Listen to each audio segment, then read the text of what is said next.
Hello and welcome to Casio number 8 tutorial. Today we are pattern sequencing and making a style from scratch. The styles are called pattern sequencing on this machine, and we are making these from the pattern sequencer, and that gives us the chance to make intros, fill-ins, normals, a variation, and what have you.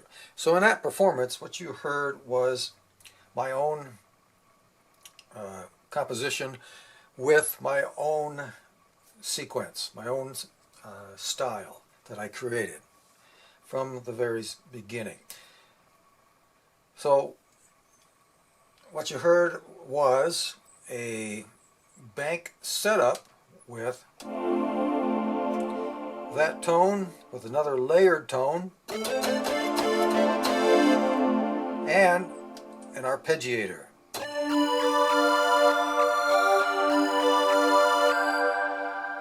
And what I was doing with the arpeggiator is I was going in and out of layers and on and off with the arpeggiator.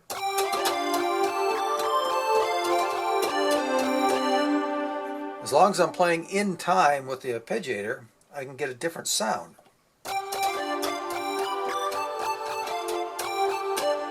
That's just the layered sound. With the arpeggiator, I get that little extra delay in there.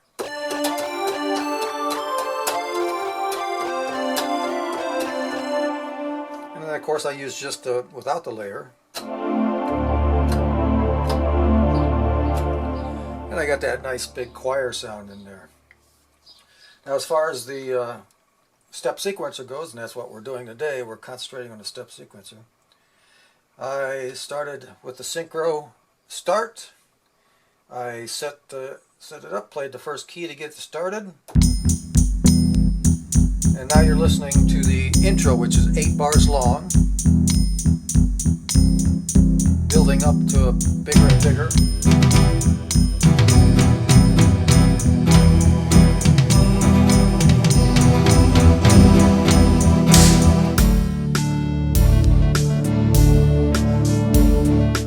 What I did is I didn't want it to go from the intro to the normal. I wanted it to go from intro to variation. So while the intro is playing, I hit the variation button, and when the intro finished its 8 bars, it went into the variation, which is 2 bars long.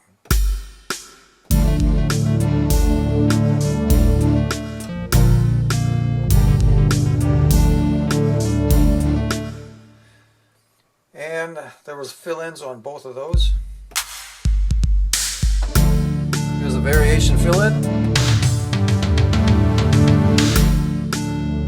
Now I'm going to go back to this is the normal and the normal fill.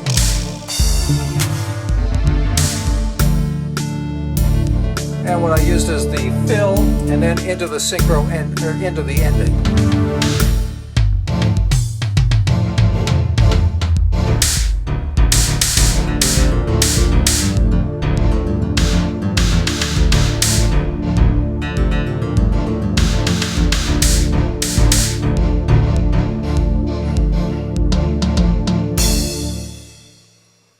And the ending was 10 bars long.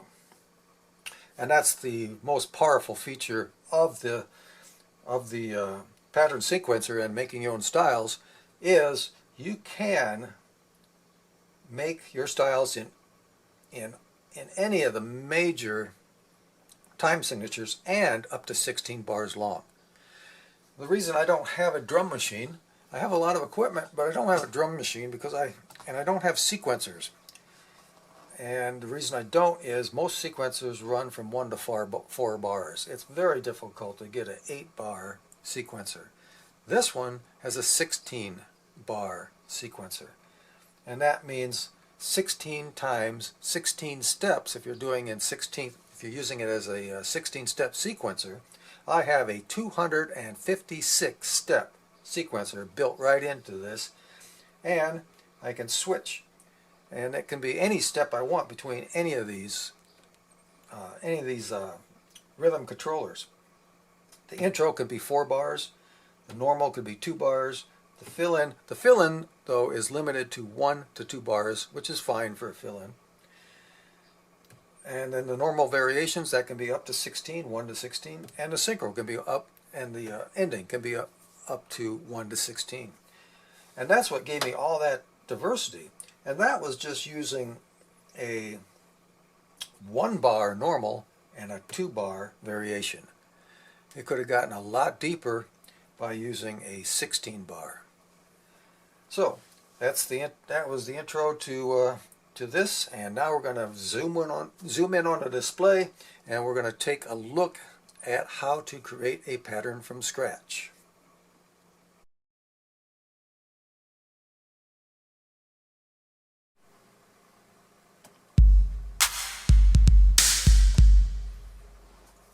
Okay, and we're all focused in on the display. It's all about the display and setting up these pattern sequences. So what we're going to do is go to a completely blank page. But before I do that, I want you to notice I'm on F001. And I've got this labeled as template 001 because what I want is for you folks to not store anything on 001.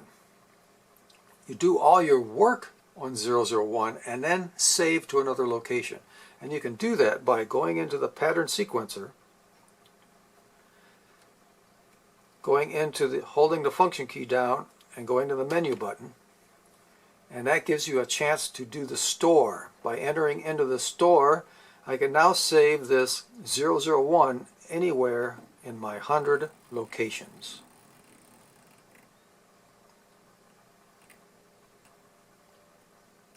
So if I store this as number 100, press enter.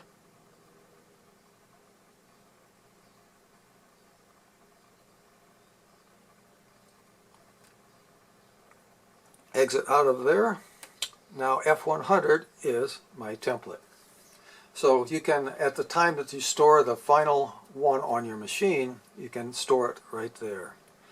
And to back this up to SD card, you go to the function button, scroll down to general or to card, enter, all data, enter, and be careful at this point because it says all load. All load is going to overwrite everything on this machine.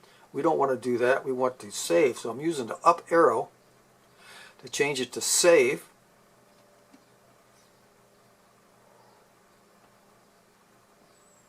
And you can put a new username in there. I'm going to just put X.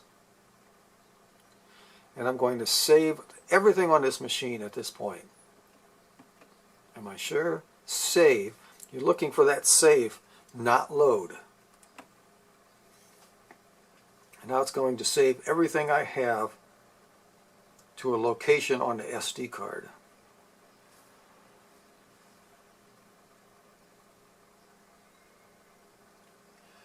When you start pattern sequencing, you're going to spend quite a bit of time, hours, maybe even days, setting up one pattern sequence or one style and one performance. It took me a couple of days to set this performance up and get it just right. So I've showed you how to save your entire keyboard now to SD card, and I've showed you how to save your sequencing pattern to anywhere on the user locations. Now the reason we do this is because this machine, while you're working on a pattern, wants to default back to 001. So during all this complicated pattern sequencing we're doing and the saves and everything else, you're going to probably lose 001 by accidentally saving there. So instead of accidentally saving there, we're going to just create our pattern from scratch right from this template. Now I've just saved this new template to location 100, and I've saved it to SD card, so now it's saved in 2 places, and it's safe to erase this now, because I need to erase this pattern sequence to do any kind of recording. It has to be emptied first before we can do anything. So, the first thing we're going to do is enter into our pattern sequencing by pushing our button. And then we're going to, as you see underneath the button, it says F plus, and of course that's our normal way of holding down our function button and hitting the pattern sequencer button, and that brings us into edit. And we're going to scroll down in these parameters to all edit, enter, clear. Do I want to clear? Yes.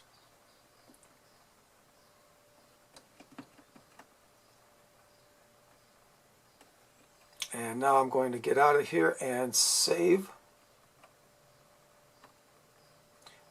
As you see, 001 is what it defaults to all the time. Replace.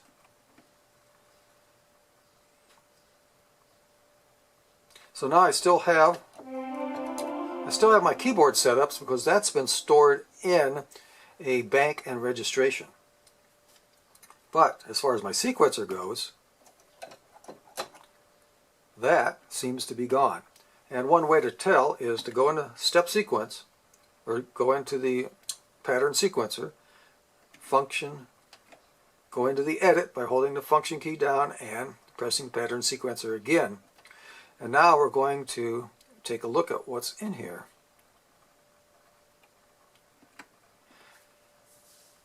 So during the pattern sequence, you can see it says empty.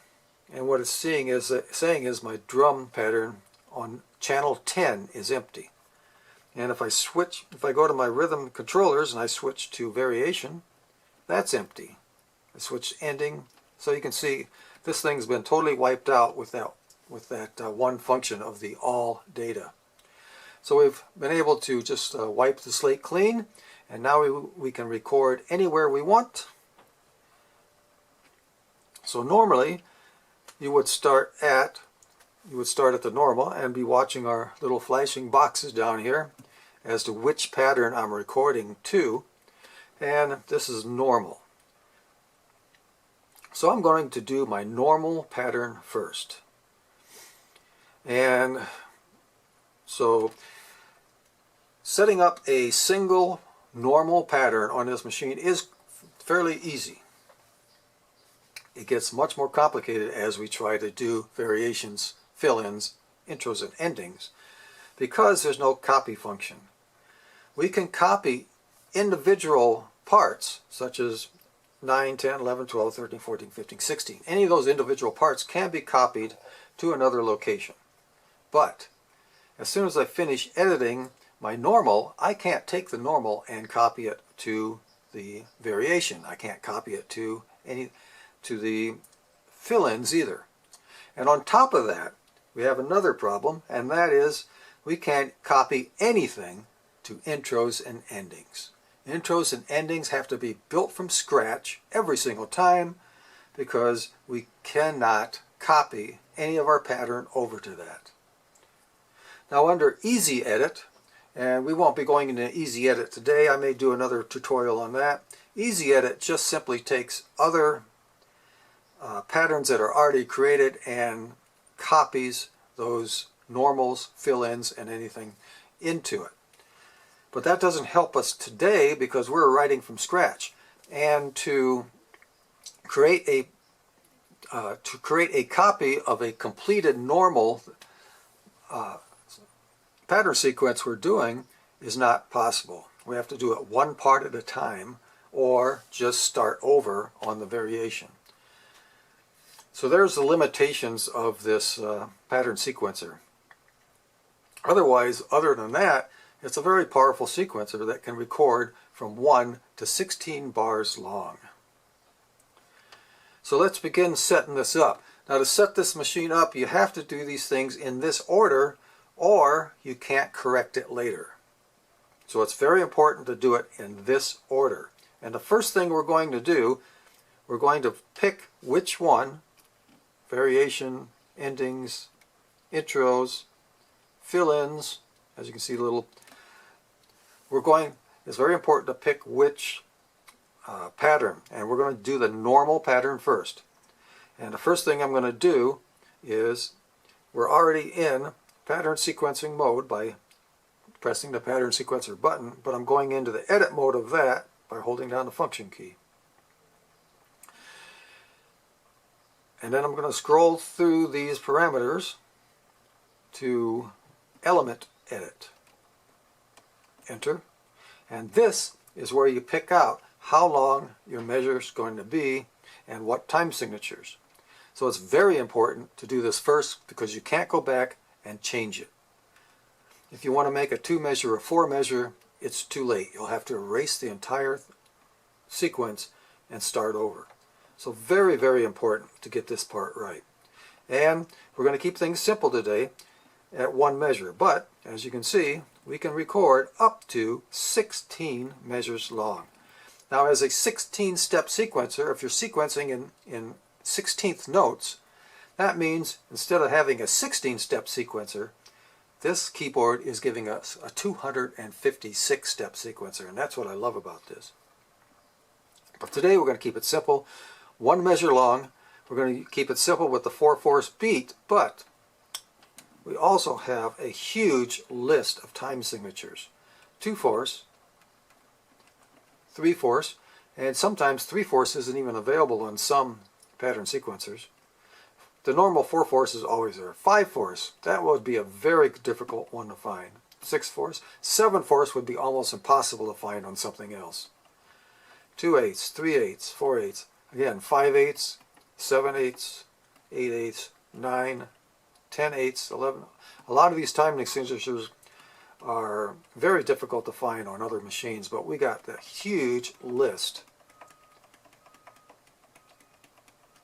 Very well done, very well done. So today we're going to do a 1 measure pattern at a 4/4 beat. I'm going to exit out of that.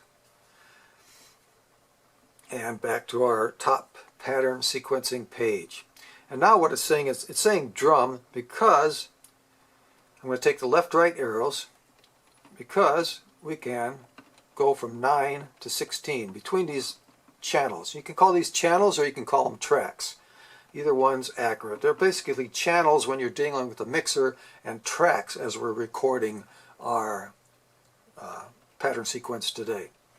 So I'm going to be referring to these probably as, I'll try to refer to them as tracks while I'm in a sequence, while we're pattern sequencing, and channels as we adjust the mixer settings.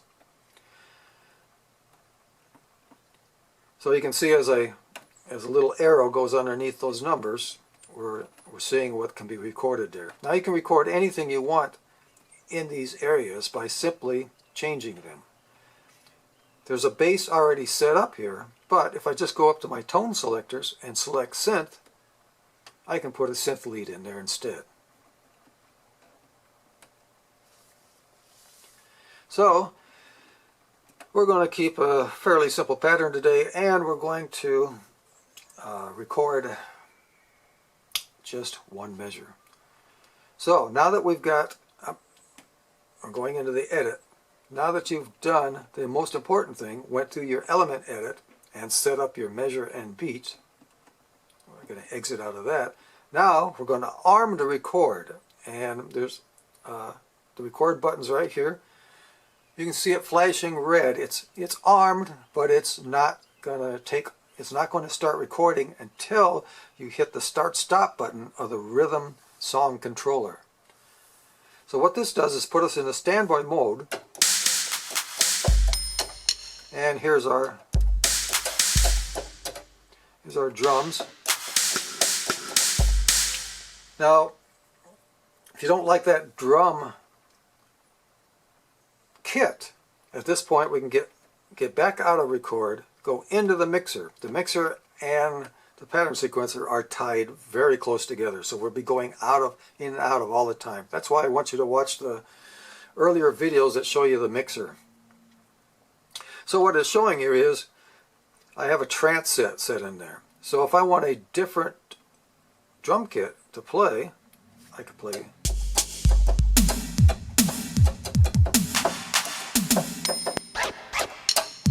And let's pick out. We'll pick out the hip hop set today. And in percussion, I'm going over to 9. That could be anything too, but I'm going to match that.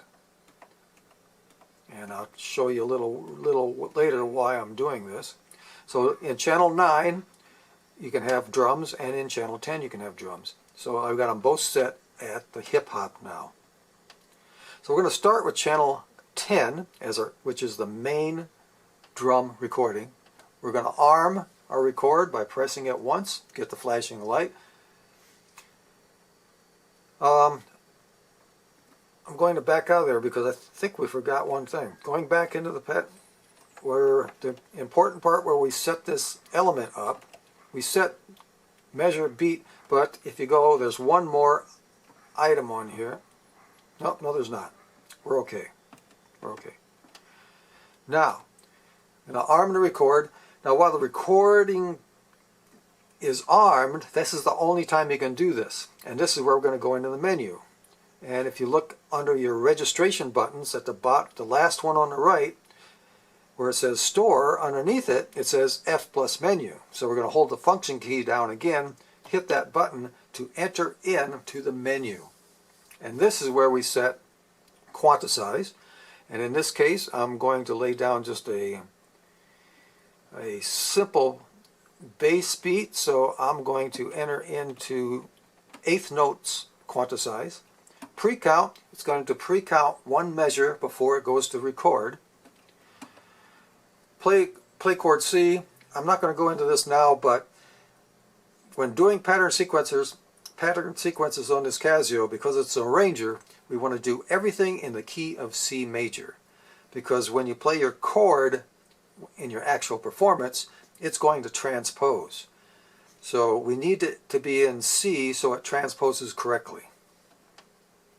If you do this in the key of D and you play your keyboard, it's not going to transpose correctly. So everything we're doing is in the key of C major, which is easy. It's all white note. It's all white keys.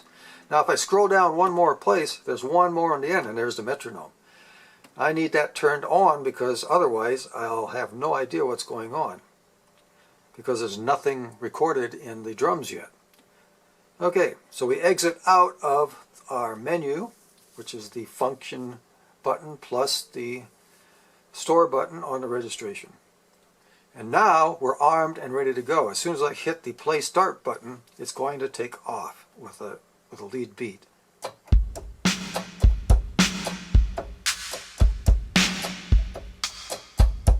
So there's going to be my beat. I'm going to do this. I'm going to do that on a 4/4. So here we go.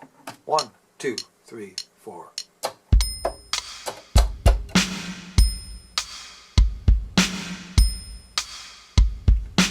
Stop and play it back.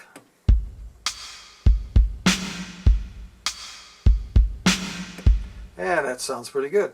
Now if we want to add something else to it, we can stay in channel 10 and as you notice, I'm not playing drums anymore. The reason I'm not playing drums is because you will not hear the sound that you're playing until the recording's armed. As soon as the recording's armed, it's playing drums again. So I've got my bass and snare down and a little stick in there. So now I want to practice my cymbals a little bit. So how do we do that? How do I practice without recording it? Because as soon as I stop recording, so this is where we go back into our mixer. So we're going back into the mixer, and as long as the arrow is under number 10 there, it's going to play my drums. So when I hit the start stop here on the rhythm controller, it's going to start, and I can practice to it now.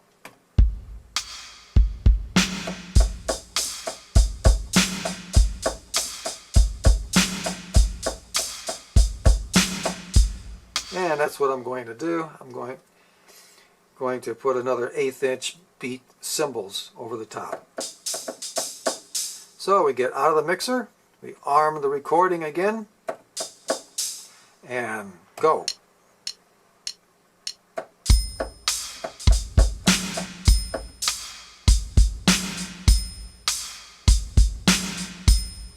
And stop, and we play it back.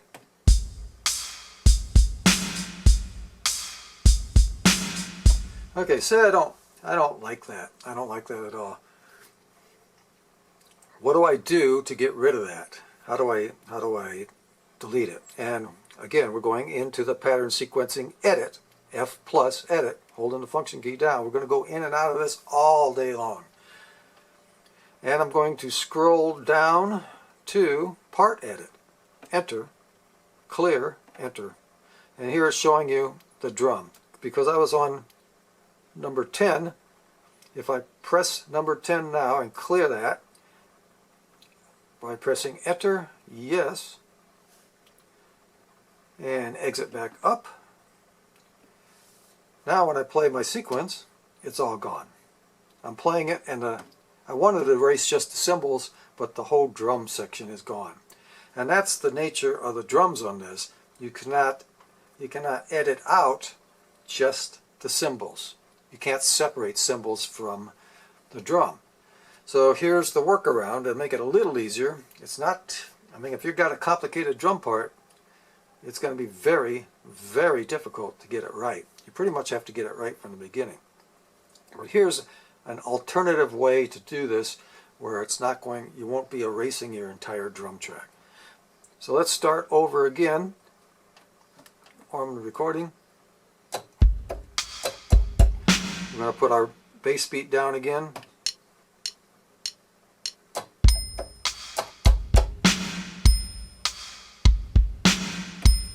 Okay, we got it back, but of course the cymbals are erased. Now I want to put the cymbals back in, but I'm not going to overdub on 10. I'm going to scroll over with my arrows to number 9. Arm number 9, and as you remember, we duplicated this drum set in number 9. So now it's got the same drum kit there. So now whatever I put on 9 and I screw up and I erase it, at least I haven't erased what's on 10. So you can go back and forth and put as much as you want on 9 and 10, whatever you feel that you're confident at. Whatever you're confident at, you can overdub, and then whatever you're not confident at, you might want to back off to another channel like we're doing here. So we're going to record now on channel 9. So I have to go to the menu button and make sure that I've got this set up to what I want. So 1/8 inch or 1/8 metronome zone, doing 1/8 notes. Exit out of that, press the key, and we're going to start. Ready? Go.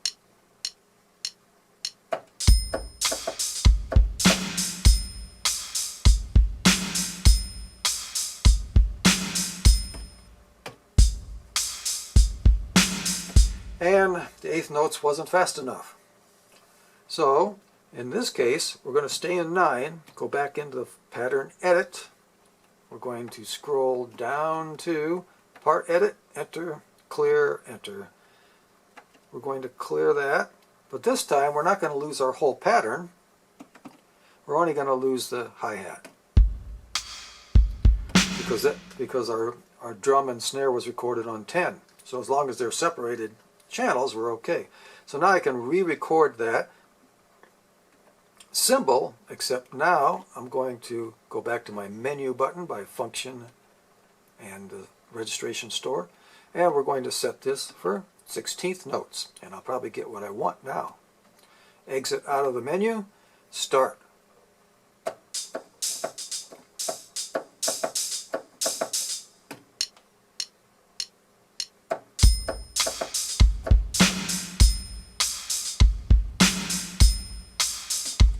Okay.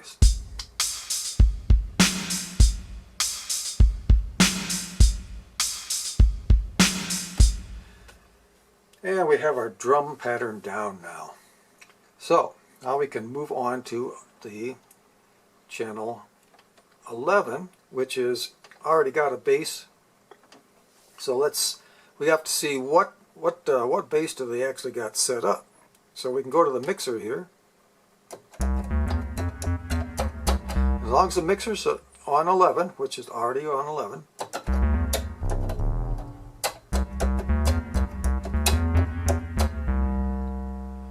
So now we can lay down a bass line.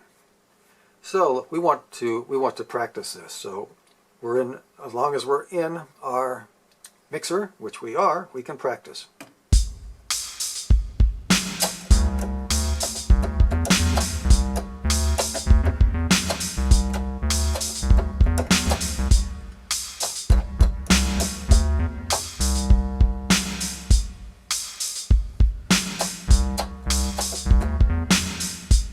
Okay, out of the mixer, arm and a recorder, we're ready to record a bass.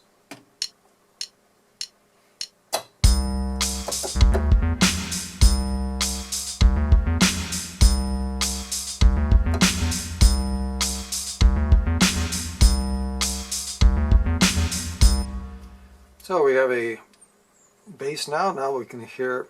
Now when I hit the start stop, you don't hear the bass. And at this point we have to treat this thing like the arranger it is. When you hit start stop, you have to play a chord to hear the rest of the channels, or the rest of the tracks in this pattern sequence. So I'm going to start this and play a chord.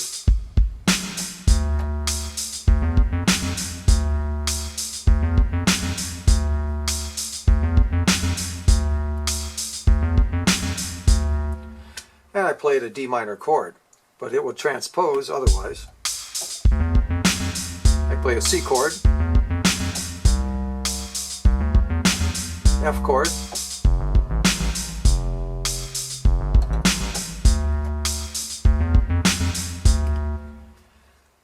so now we have a bass track written down.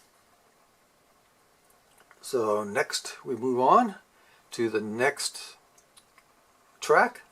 That's track 12. We can go into the mixer and we'll see what's on there, a warm box.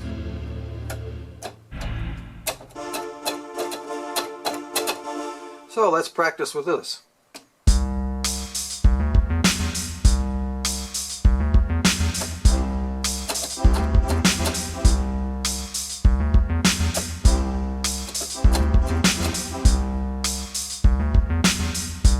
So let's we'll arm our recording and try this one.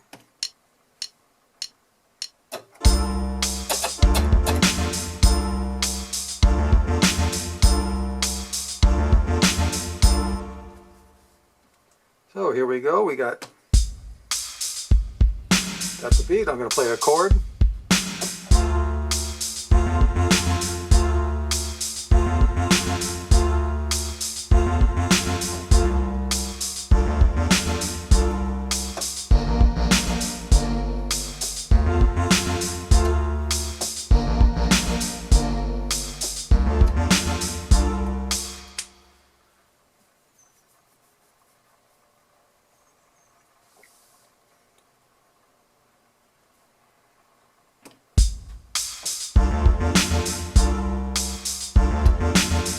Now if you notice what I did, I played a D minor chord instead of playing in the C major.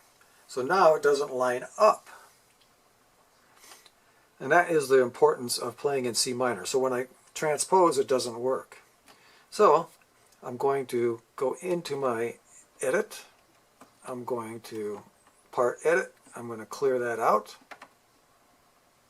And that's chord 1. That doesn't mean channel 1, it just means chord 1 is assigned to channel 12, and that's pretty darn confusing. But as long as you don't switch your channels while you're editing, it's going to edit the correct channel.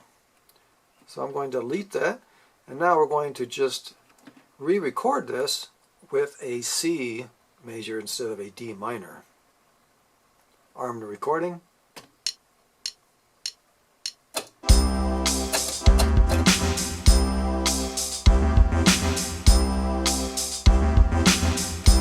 Okay, now when we play it back, it'll transpose correctly.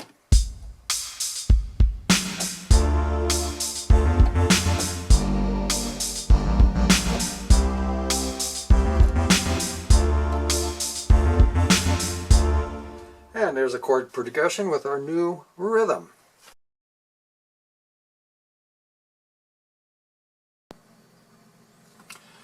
Okay, now I would like to add a chord going all the way through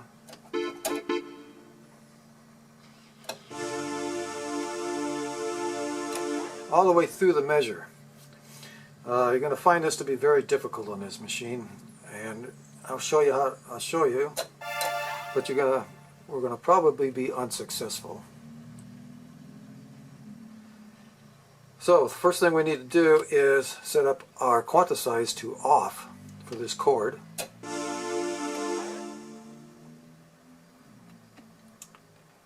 And we're ready to go. Let's try it.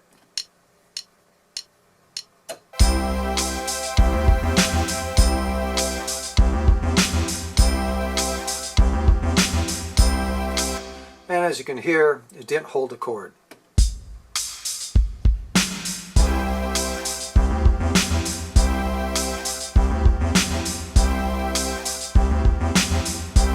It only held it for like one beat. I'm not sure how to make this work. There's nothing in the manual. There's nothing I can see that teaches you how. Now, it might be a matter of what kind of instrument it is. If the instrument was set up so that it had a long sustain that didn't come off, maybe it would work. So we'll try this again with another instrument by erasing that. Erasing our pattern in track 13. And we're going to try a different instrument this time. So we go to the mixer. We'll try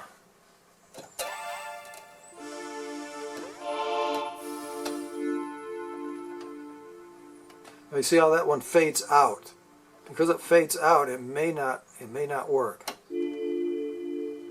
That's another one that decays out. We're looking for one that doesn't have a decay.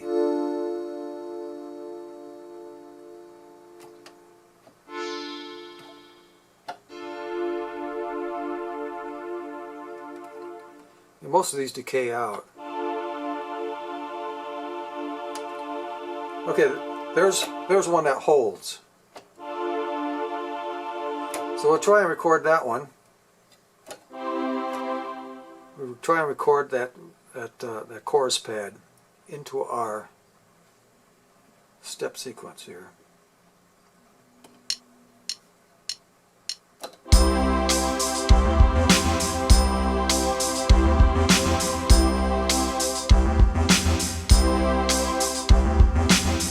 And as you can see, it didn't work.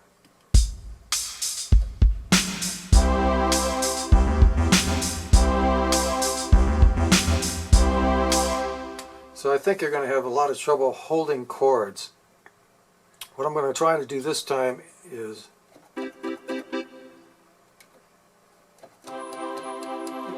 I just keep hitting it over and over again and re-triggering it, it's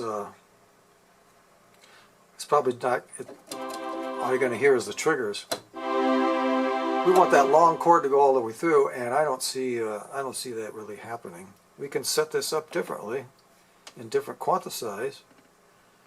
I can set it up to 4, but if I play it 4 times, you're probably going to hear it 4 times.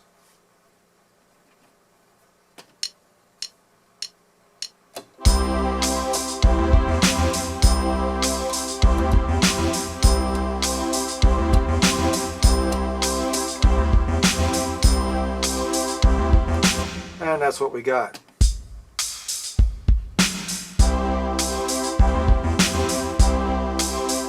So I'm going to try one more thing here. I'm going to erase it.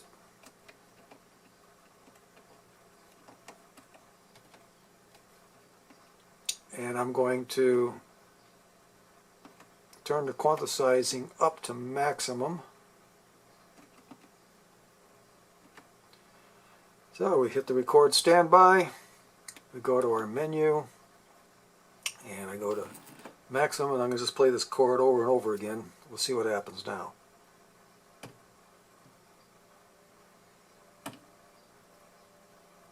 Oh, I have to exit out of the menu.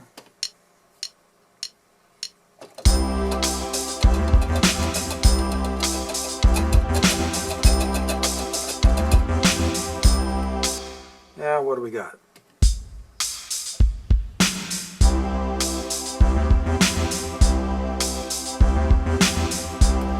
It's somewhat of a held chord, but it's still not a held chord.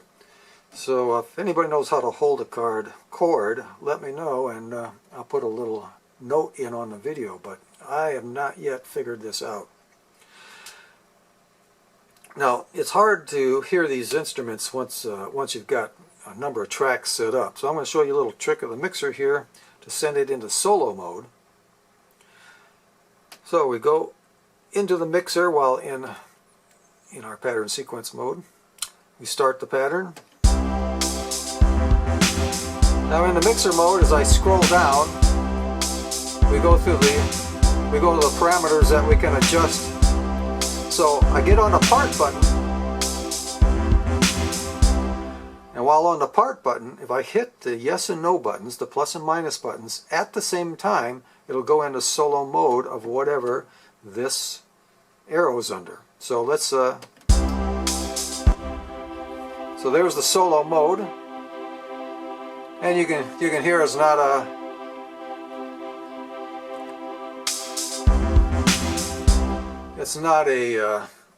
a long drawn out chord.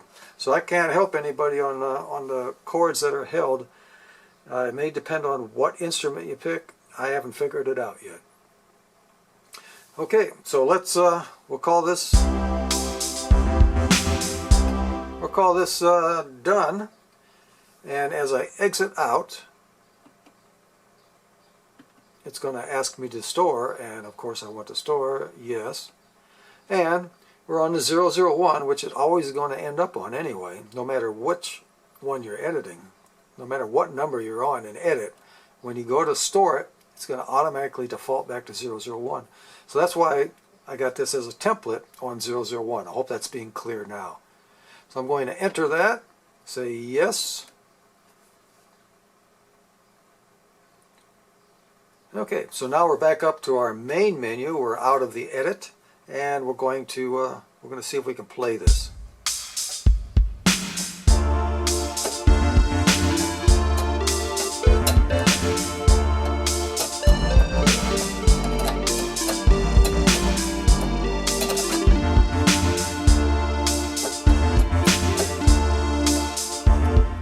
And it works.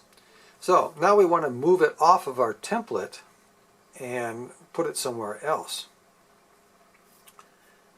So we go back into our pattern sequencer, and now without the record button lit, we're going to go into the menu, and now we get a different menu without the record button lit. Now we have a store. I'm going to enter that, and at this point we can rename it. So now I'm going to rename it. I'm going to not waste everybody's time. I'm just going to get something in there that it's not what it was. Now 001, we don't want to store it there, so we got to be careful. So I'm going to store that on 44. When I press enter,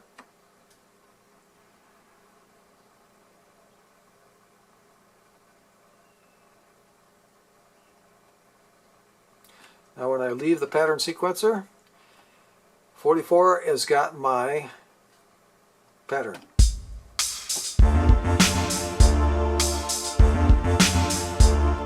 But when I scroll back to 001, the template's still there. Now the template's still, this is a copy, so the template's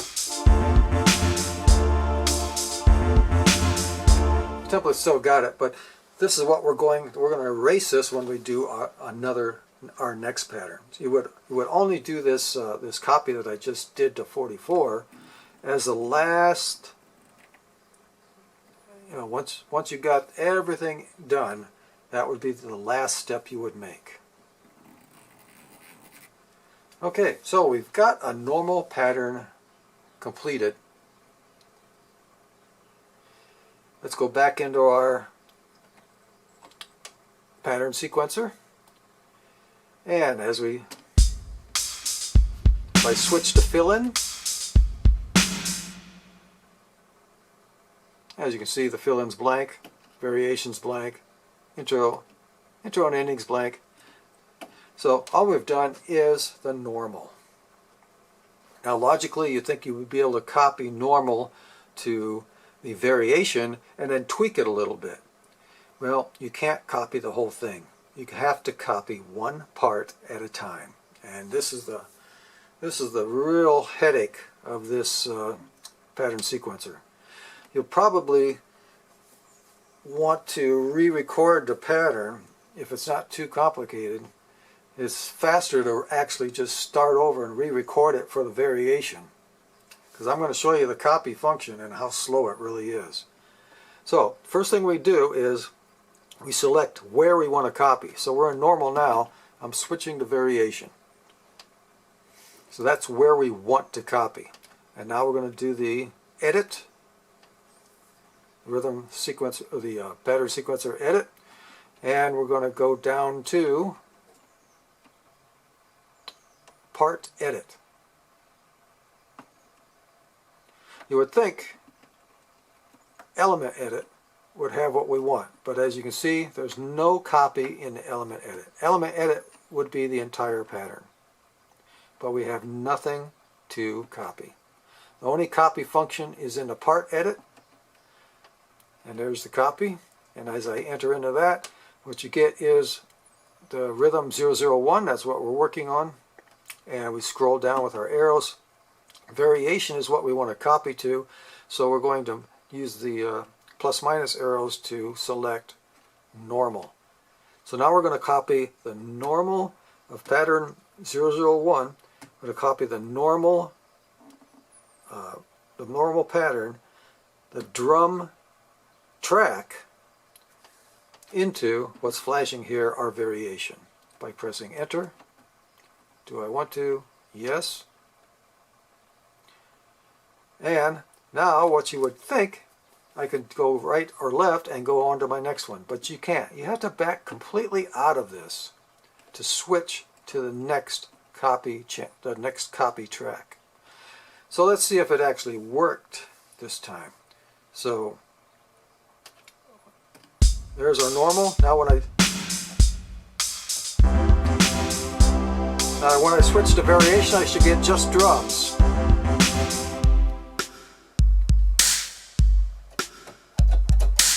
And that's all we got. So we copied number 10, and that's all we got. And if you remember, we recorded our cymbals on 9. So if we went back and did another record by going to part edit, copy, and we're going, oh, wait a minute, we're on channel 10, I need channel 9. So if you try to scroll over there, you're not going to be able to. We've got to back all the way out to this level.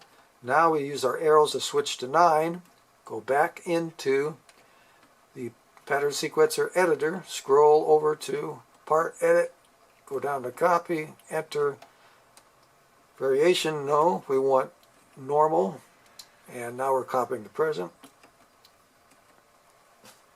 That's what you have to do. Now I got to back out of this again to be able to go to track 11 to copy. So if I wanted to track 11 to copy, I would have to go through all that again. You have to go in, back out, change your track, go back in, go back out. It's a very, very long process. That makes this that makes the pattern sequencer on this a very, very long process. And not only, and we do got the opportunity to copy, and even though it takes forever to copy something, when you want to go to Let's say we want to copy to intro. I want to copy that pattern to intro so I can have that drum pattern back there while I make an intro. Well, what happens then? Well, we go down, we scroll down to our part edit, we enter, and we go to copy, and you can see copy is not available. Why isn't copy available? Because copy doesn't work for intros and endings. So there's another time-consuming thing.